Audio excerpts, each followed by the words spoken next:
Hello दोस्तों, स्वागत है आपका टेक्स्ट बुक यूट्यूब चैनल पर और स्वागत है आपका इस सेशन में। तो जहां पर आज हम लोग बात करने वाले हैं कि IBACIO जहां पर 3717 वैकेंसीज जो हैं आई हुई हैं।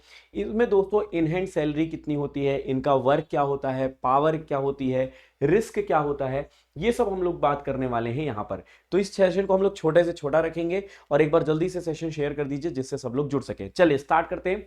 सबसे पहले हम लोग दोस्तों इनकी रिस्पॉन्सिबिलिटीज के बारे में जान लेते हैं कि इनकी रिस्पॉन्सिबिलिटीज क्या क्या होती है वहां पर। तो इनका दोस्तों काम होता है सबसे पहले तो कि जो है ये कलेक्टिंग इंटेलिजेंस होती है। ठीक है, इनको जैसे मान लीजिए कोई भी इंटरनल सिक्योरिटी थ्रेट है, मतलब कोई भी जो है दोस्तों यहाँ पर इनको जानकारी मिलती है तो उस जानकारी को एकत्र करना होता है कि आंतरिक सुरक्षा ये ज्यादा से ज्यादा बढ़ा सकें। इनका काम होता है सर्विलेंस का। ठीक है, ये सर्विलेंस करते हैं। ठीक है, अगर कोई भी संदिग्ध गतिविधि हो रही है उस पर इनको निगरानी रखनी है। ठीक है, तीसरा है preparing reports and sharing with higher authorities. ये अपनी जो है रिपोर्ट्स तैयार करते हैं और हायर अथॉरिटी के साथ शेयर करते हैं कि देखिए ऐसी ऐसी चीजें हमें देखने को मिल रही है, ऑब्जर्व करने। Coordinating with the police and security agencies, ये कई कोऑर्डिनेट भी करते हैं। ठीक है, क्योंकि दोस्तों अगर इनको पता चलता है कि यार ऐसी चीजें होने वाली हैं इस जगह पर, तो वहां की पुलिस को बता देंगे। मान लीजिए फॉर एग्जांपल नक्सली एरिया है या जो है टेररिस्ट का कोई, उनको अगर लग रहा है कि यहाँ पे अटैक हो सकता है तो वो दोस्तों इन्फॉर्मेशन देंगे दूसरी एजेंसीज को। ठीक है, कंडक्टिंग वेरिफिकेशन जैसे पासपोर्ट, पुलिस रिकॉर्ड्स। आप लोगों ने देखा होगा एयरपोर्ट पे भी जो है दोस्तों IBACIO के थ्रू जो है एयरपोर्ट पे भी लगते हैं, वहां पर जो है दोस्तों सीनियर पोस्ट पे होते हैं और ये जो है दोस्तों उसकी भी जो है क्या करते हैं, चेकिंग वगैरह करते हैं, वेरिफिकेशन वगैरह करते हैं। Working under cover for intelligence gathering, कई बार आप लोगों ने देखा होगा दोस्तों ये अंडर कवर होकर जो है वर्क कर रहे होते हैं। किसी व्यक्ति को जो है दोस्तों मतलब छिपकर वहां पे हमेशा के लिए रहना है और वहां पे काम करना है। ठीक है, और वो जो है इंफॉर्मेशन धीरे धीरे निकालनी होती है इस फील्ड में, ऐसा होता है मेजर रिस्पॉन्सिबिलिटीज। अब हम बात करें वर्क नेचर कैसा होता है, तो दोस्तों ये गोपनीय और संवेदनशील कार्य है, बिल्कुल सही बात है। जो है इंटेलिजेंस ब्यूरो की अगर हम बात करें तो भाई उसके जो वर्क होते हैं वो गोपनीय होने चाहिए और संवेदनशील भी होते हैं, बहुत इंपॉर्टेंट होते हैं। कभी कभी जो है अनियमित समय पर कार्य करना पड़ता है। ये दोस्तों यहाँ पर होता है कि कई बार जरूरी जरूरी नहीं है कि एकदम फिक्स आर हो। ठीक है, उसके ये ध्यान रखेगा।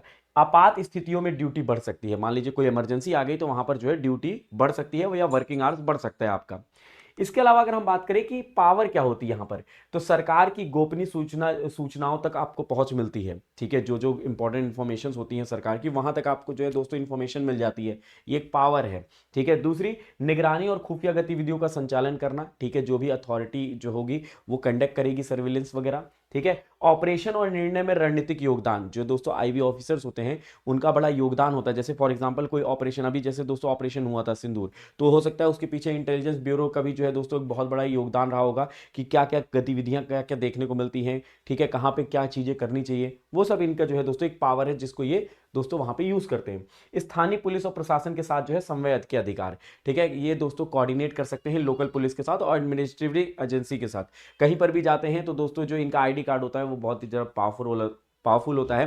ठीक है, अगर वो शो करते हैं तो वो दोस्तों डेफिनेटली बहुत ही रिस्पेक्टेबल होती है। ठीक है, इसके साथ साथ अगर हम बात करें कि रिस्क फैक्टर, क्योंकि यहाँ पे दोस्तों रिस्क अब संवेदनशील है और जो है गोपनीयता है तो रिस्क भी रहेगा।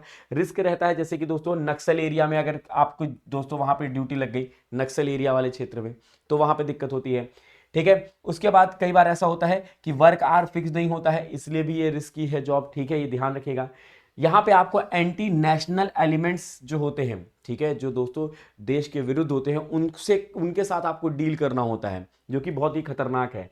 फैमिली लाइफ में अफेक्टेड ड्यू टू सिक्रेसी, आपको पता है दोस्तों फैमिली लाइफ भी जो है दोस्तों इफेक्ट होती है क्योंकि आपको बहुत ज्यादा गोपनीयता रखनी होती है, केवल इवन परिवार वालों को भी चीजें नहीं बतानी होती हैं। ठीक है, तो ये थोड़ा सा रिस्क होता है इसमें। लेकिन अब ऐसा नहीं है दोस्तों, बहुत सारे जो है डेस्क जॉब भी इसमें होती हैं। ठीक है, और फीमेल्स के लिए कई लोग कह रहे थे कि सर यहाँ पर बहुत ज्यादा रिस्क होता है, नहीं ऐसा कुछ नहीं है।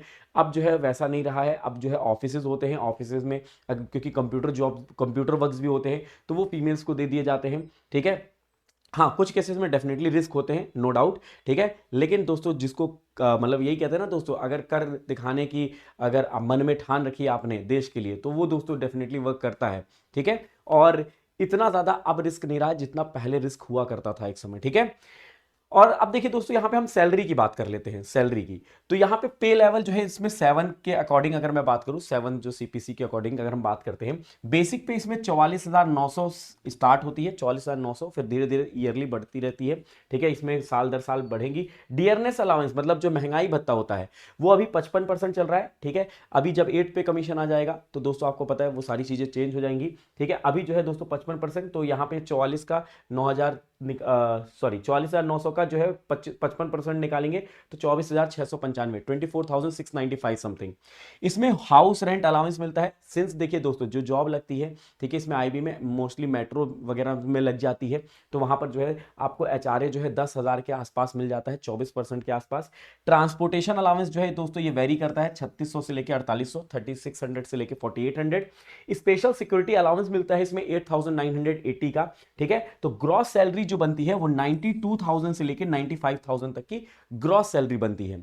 लेकिन इसमें जो है दोस्तों पीएफ वगैरह कटते हैं, फिर ठीक टैक्स वगैरह कटेगा। फिर उसके बाद जो है आपके इन हैंड जो आती है वो 78,000, मतलब जो है 78,000 से 80,000 के बीच में जो है इन हैंड सैलरी आती है। ये ध्यान रखिए, ये ग्रॉस सैलरी है। लेकिन जो दोस्तों इन हैंड आती है वो अराउंड 78K से लेके 80K तक के जो है इन हैंड सैलरी आती है। ठीक है, तो ये एक छोटा सा इंफॉर्मेशन था जहां पर दोस्तों मैंने आपको सारी चीजें बताई हैं कि इनका वर्क क्या होता है, पावर क्या होती है, रिस्क क्या होता है, और जो है इनकी सैलरी कितनी होती है। और अगर आप आईबीएससीआईओ को लेकर सीरियस हैं और आप तैयारी करना चाहते हैं आईबीएससीआईओ 2025 की, तो टेक्स्ट बुक आपके लिए जो है दोस्तों यहाँ पे एक शानदार मौका लेकर आया है, जहां पर आपको दोस्तों जो 6,999 का कोर्स था वो अभी आपको मिल रहा है 2,199 का। ठीक है, 6,999 का था तो वो 2,199, 6 मंथ का आपको यहाँ पे सब्सक्रिप्शन मिलेगा। कूपन कोड आपको यूज करना है गौरव एम, GAURAVM। देखिए इसी वीडियो के नीचे डिस्क्रिप्शन में लिंक है, आप कूपन कोड यूज करेंगे वहां पर और आपको डिस्काउंट मिल जाएगा और आप अपनी तैयारी अभी से शुरू कर देंगे। तो जो लोग यहाँ पे तैयारी करें कमेंट बॉक्स में जरूर कमेंट करके बताइएगा। किसी भी प्रकार का अगर डाउट होता है आईबीएससीआईओ को लेकर तो आप जरूर पूछेगा, मैं आपके लिए डेफिनेटली एक जो है सेशन लेकर आऊंगा और क्लियर करने की पूरी कोशिश करूंगा डाउट। मिलते हैं अगले सेशन में। चैनल सब्सक्राइब नहीं किया है तो सब्सक्राइब कर लीजिएगा। धन्यवाद। जय हिंद, जय भारत।